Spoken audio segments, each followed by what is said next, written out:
Sir ಲಾಸ್ಟಿಗೆ ಈಗ D K Shivakumar ಅವರು ಈ ಟರ್ಮಲ್ಲಿ 2 ವರ್ಷ CM ಆಗೇ ಆಗ್ತಾರಾ ಅಥವಾ ಇಲ್ಲ? ನೋಡಿ, ಆಗಲಿ ಅಂತ ಬಯಸಿದ್ರಲ್ಲಿ ಮೊದಲಿಗ ನಾನೇ ಅದನ್ನು ಮೇಲಿನ ಮೇಲೆ ಹೇಳೋದ್ರೇನು ಬದಲಾವಣೆ ಆಗಲ್ಲ, ಚೇಂಜ್ ಆಗ್ತಿದ್ರೆ ಇದಕ್ಕೆ ಬರುತ್ತೆ. ಆಗಲೇಬೇಕು. ನಾನು ಹೇಳಿದ್ನಲ್ರಿ, ಮೊದಲಿಗ ನಾನೇ. ನಿಮಗೆ ಗೊತ್ತಿದೆ, ಅವ್ರ ಹೆಸರಿಗೆ ಪ್ರಮಾಣ ವಚನ ತಗೊಂಡಿದ್ದೀನಿ, ಅವರಿಂದ ಶಾಸಕನಾಗಿದ್ದೀನಿ. ಹಂಗಾಗಿ ಅವ್ರನ್ನ ಬಿಟ್ಕೊಡೋ ಮಾತು ಇಲ್ಲ. ಅವ್ರು ಈ 5 ವರ್ಷ ಅನ್ಬೇಡ್ರಿ, ಇವತ್ತೇ ಆದ್ರೂ ಖುಷಿ ಪಡ್ತೀನಿ.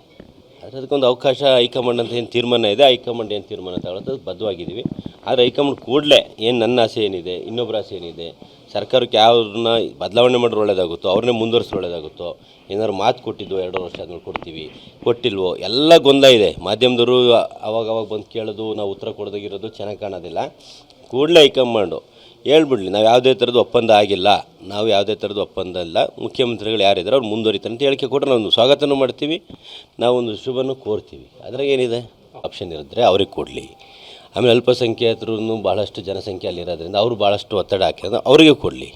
ಎರಡನ್ನೂ ಬೇಡ, ಎರಡನ್ನೂ ಈಗ ಇದನ್ನು ನೋಡ್ತಾರೆ, ಸಮೀಕ್ಷೆ ಮಾಡ್ತಾರೆ, ಇಲ್ಲ ಹೊಸ ಮುಖ ಕಾಂಗ್ರೆಸ್ಸಲ್ಲಿ ಬಂದರೆ ಗೆಲ್ಲುತ್ತೆ ಅನ್ನೋ ಒಂದು ಅವಕಾಶ ಆಪ್ಷನ್ ಇದ್ದರೆ ನಮ್ಮ ಸಹೋದರನು ಆಕಾಂಕ್ಷಿ ಇದ್ದಾನೆ, ಅವನಿಗೆ ಕೊಡಲಿ, ನಾವು ಚುನಾವಣೆ ಮಾಡಿ ಗೆದ್ದು ಬರ್ತೀವಿ.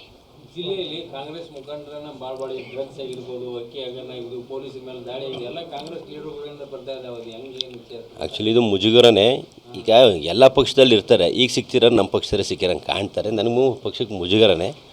ನಾವೇನು ಯಾರನ್ನೇನು ಅದು ಮಾಡಿರಿ ಅಂತ ಯಾರೇ ಆಗಲಿ ಬೆಂಬಲಿಸಿರಲ್ಲ. ಕಾಮನ್ನಾಗಿ ಅವ್ರು ಒಬ್ಬೊಬ್ಬರು ಒಂದು ವೃತ್ತಿಲಿ ಇರ್ತಾರೆ. ಅವ್ರು ನಮ್ಮ ಪಾರ್ಟಿಲಿ ಗುರ್ಸ್ಕೊಂಡಿರೋಂಥ ವ್ಯಕ್ತಿ ಆದರೂ ತಪ್ಪೇ, ಇನ್ನೊಂದು ಪಾರ್ಟಿಲಿ ಗುರ್ಸ್ಕೊಂಡಿರೋ ವ್ಯಕ್ತಿ ಆದರೂ ತಪ್ಪೇ. ಅದು ಯಾರೇ ಮಾಡಿದ್ರು ಅವ್ರ ಮೇಲೆ ಕ್ರಮ ತಗೊಳ್ಳಿ.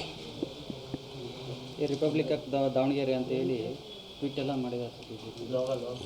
ಅವೆಲ್ಲ ಟ್ವೀಟ್ ಮಾಡೋದಂತಲ್ಲ. ಆಯ್ತಪ್ಪ, ಇವರೇ ಮಾಡಿದ್ರೆ ನೆನ್ನೆ ಮೊನ್ನೆ ಮಾಡಿದಾರಾ? ಅವ್ರು ಹೇಳ್ತಾರೆ ಸುಮಾರು ವರ್ಷದಿಂದ. ಮತ್ತು ಇವರು ಅಧಿಕಾರದಲ್ಲಿ ಅವ್ರ ಜೊತೆ ಹೊಂದಾಣಿಕೆ ಮಾಡಿ ಇವ್ರು ಏನಾದ್ರು ತಿಂದಿರ್ಬೇಕಲ್ಲ. ಹಂಗಾದ್ರೆ ಇವ್ರು ಯಾಕೆ ಹಿಡಿಲಿಲ್ಲ, ಅವಾಗ ಹಿಡಿಸ್ಲಿಲ್ಲ? ನಾವು ನಮ್ಮ ಸರ್ಕಾರ ಇದ್ದು ನಮ್ಮ ಪಕ್ಷದ ಕಾರ್ಯಕರ್ತರು ಅನ್ನೋದಾಗಿದೆ, ನಾವು ರಕ್ಷಣೆ ಮಾಡ್ಬೋದಿತ್ತು. ನಾವು ಯಾರನ್ನೂ ರಕ್ಷಣೆ ಮಾಡೋ ಇದರಲ್ಲಿಲ್ಲ. ಯಾರೇ ತಪ್ಪು ಮಾಡೋದು ತಪ್ಪು ಅನ್ನೋದನ್ನು ನಾವೆಲ್ಲರೂ ಸಾಮಾನ್ಯವಾಗಿ ತಗೊಳ್ತೀವಿ ಅನ್ನೋದಕ್ಕೂ ಇದೊಂದು ಸಾಕ್ಷಿ. ಅವ್ರು BJP ಸರ್ಕಾರ ನಾವು 2 ವರ್ಷ ಆಗಿದೆ, ಅದರಿಂದ ಅವರೇ ಇದ್ರು 4 ವರ್ಷ. ಮತ್ತು ಅವಾಗ ಯಾಕೆ ಕ್ರಮ ತಗೊಂಡಿಲ್ಲ? ಈ ವ್ಯವಹಾರಗಳೇ ನೆನ್ನೆ ಮೊನ್ನೆ ಹುಟ್ಟಿರೋ ಅಂತಲ್ಲ. ತಾವೆಲ್ಲ ಮಾಧ್ಯಮದಲ್ಲಿ ಪೊಲೀಸ್ ರಿಪೋರ್ಟರ್ ನೋಡಿರಿ, ಸುಮಾರು ವರ್ಷದಿಂದ ಮಾಡ್ಕೊಂಬಂದಿದ್ದಾರೆ ಅನ್ನೋ ಮಾಹಿತಿನ ನಾನು ನೋಡಿದೆ. ಹಂಗಿದ್ರೆ ಅವಾಗ ಯಾಕೆ ಹಿಡಿಲ್ಲ? ಅಂದರೆ ಇವರು ಅವ್ರ ಜೊತೆ ಹೊಂದಾಣಿಕೆ ಮಾಡಿದ್ರು ಅಂದರೆ ಇವರು ಅದ್ರಲ್ಲಿ ಭಾಗಿಯಾಗಿದ್ದಾರೆ, ಇವ್ರನ್ನೂ ತನಿಖೆ ಮಾಡಬೇಕು ಅನ್ನೋ ನಾನು ಒತ್ತಾಯ ಮಾಡ್ತೀನಿ. ಪೊಲೀಸರು ಕಲ್ಪಟ್ಟಿ ಎಲ್ಲ ಹಿಡಿದು ಅಲ್ಲೇ ಮಾಡೋಕ್ಕೆ ಮುಂದಾಗಿದ್ರು. ತಪ್ಪೇ. ನಾನು ಹೇಳೋದ್ನಲ್ರಿ, ಯಾರು ಮಾಡಿದ್ರು ತಪ್ಪೇ.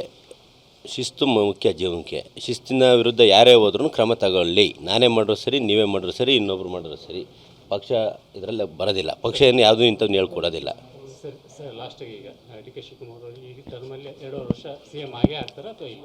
ನೋಡಿ, ಆಗಲಿ ಅಂತ ಬಯಸಿದ್ರಲ್ಲಿ ಮೊದಲಿಗ ನಾನೇ. ಅದನ್ನು ಮೇಲಿನ ಮೇಲೆ ಹೇಳೋದ್ರೇನು ಬದಲಾವಣೆ ಆಗಲ್ಲ, ಚೇಂಜ್ ಆಗ್ತಿದ್ರೆ ಇದಕ್ಕೆ ಬರುತ್ತೆ. ಆಗಲೇಬೇಕು.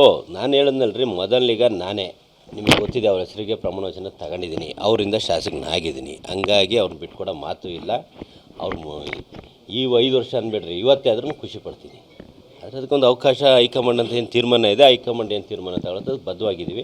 ಆದರೆ ಹೈಕಮಾಂಡ್ ಕೂಡಲೇ ಏನು ನನ್ನ ಆಸೆ ಏನಿದೆ, ಇನ್ನೊಬ್ಬರ ಆಸೆ ಏನಿದೆ, ಸರ್ಕಾರಕ್ಕೆ ಯಾವ್ದನ್ನ ಬದಲಾವಣೆ ಮಾಡಿದ್ರೆ ಒಳ್ಳೇದಾಗುತ್ತೋ ಅವ್ರನ್ನೇ ಮುಂದುವರಿಸಿ ಒಳ್ಳೇದಾಗುತ್ತೋ, ಏನಾದ್ರು ಮಾತು ಕೊಟ್ಟಿದ್ದು 2 ವರ್ಷ ಆದ್ಮೇಲೆ ಕೊಡ್ತೀವಿ, ಕೊಟ್ಟಿಲ್ವೋ ಎಲ್ಲ ಗೊಂದಲ ಇದೆ. ಮಾಧ್ಯಮದವರು ಅವಾಗ ಬಂದು ಕೇಳೋದು, ನಾವು ಉತ್ತರ ಕೊಡೋದಾಗಿರೋದು ಚೆನ್ನಾಗಿ ಕಾಣೋದಿಲ್ಲ.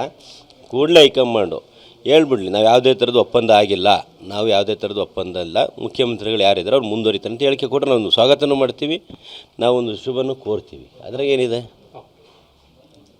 Thank you.